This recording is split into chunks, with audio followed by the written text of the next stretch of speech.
Back now with new details about that tragic fire in London. Stories of survival emerging this morning as authorities investigate what sparked the blaze. And ABC's Jane Longman is on the scene in London with more. Good morning, James. Good morning, Michael. Yes, the Queen has offered her condolences this morning and the Prime Minister, Theresa May, has been to visit the site. The death toll currently stands at 17, but we're told that is likely to rise significantly.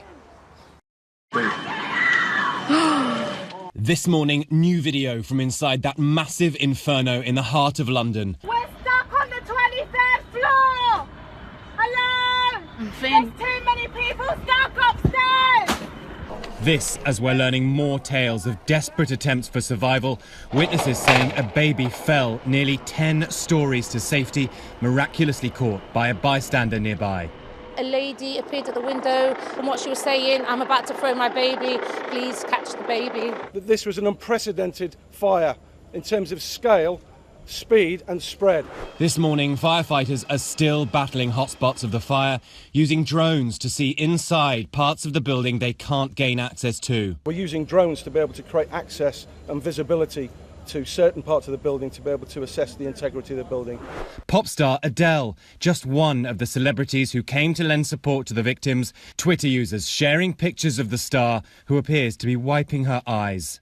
The cause of the fire still unknown, but some residents say they've complained about the building's safety for years. Grenfell Tower underwent a major refurbishment programme starting about 2.5 years ago. We will need to look much more closely at how much of that corresponds to the cause of today's fire.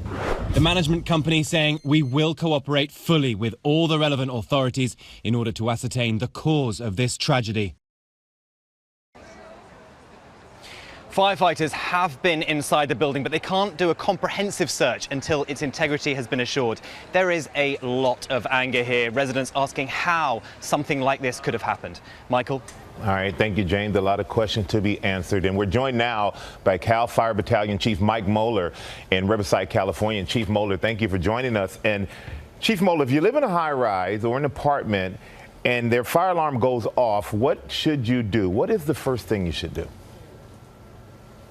Well, good morning, Michael, and thank you for having us. First, I want to say our hearts and our prayers are with the family ones and loved ones that were affected by that horrible tragedy. But if you are in a high-rise situation and you hear any type of alarm, regardless if you see smoke, fire, you need to evacuate that building and do it every time that alarm should sound.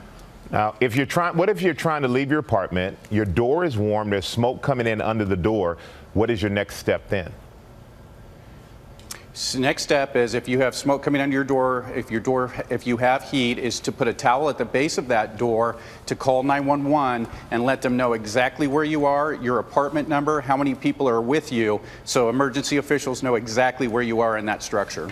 And Chief Moeller, you say the number one mistake that people make is that they're unprepared for a fire. So how do you make an evacuation plan? What is the best way to do that? That's correct. Preparation is really what we call our prevention for citizens when they live in a high-rise. So what you need to do is, one, know your exit routes throughout the building, know where your stairwells are, the quickest way out, but also exercise that with your family and literally walk through that evacuation plan with your family as a group and form up outside of the building itself so everybody knows where to come together if there is an emergency.